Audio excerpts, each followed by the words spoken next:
Xaaji Muuse Suudi Yalaxow ayaa horay ugu sheegay arrinta hadda loo sheegaya siyaasiyiinta Soomaaliyeed kuwaasi oo qaarkood hadda ku baraarugayaan in arrinkan hore uu soo socdana Muuse Suudi hore ayuu u sheegay isagoona ogaa in arrinkan uu maalin uu dhici doono ayuu yiri oo u kala go'go'ay ayaa ugu xun anaka hadii federaal la yiraahdo oo federaal sax jira ribooriyaaga dhulway war dadka halla warso yaa iga beera bada yaa iga badway wardadan waxaan ka celiyo waaya waxa ku ribay waxaan inay cad islaamada dalka soo geliyaan kaliya wax kale aniga ma hadda hunguru qofaan uga baahanaa jirta idan hunguru uga baahanaa maanta aan badar galeyna cid ka mar mesegana ka mar ay nyaayana ka mar basalna ka mar kalluuna ka mar xoolana ka mar war wax oo dhanba magaalada waxay ma hayaan qowladan oo ay mataqaana aniga hadda dadka mudooda ay leeyihiin ayaa wax walba haysta saasoon ogahan dadku inay wax la cunaan rabno hadii la yiraahdo sida loo sheegay inta xamar ku jirto gur kule inaan ka bixino maan wal qasba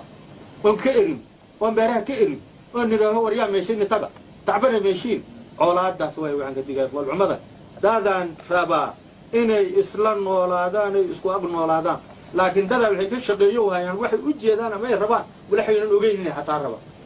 inta xamar ku nool iyo inta deegaanada ku dhow ku nool hadii qof la arkaba leeyahay dadkaaga waa ku kaasaa meel faa loo tuurtuuray xagee geynayaan waay meeshay geynayaan bal hala warso waa ogaan la'aan ku arag waana talaanin xuntiisaha ka buuxo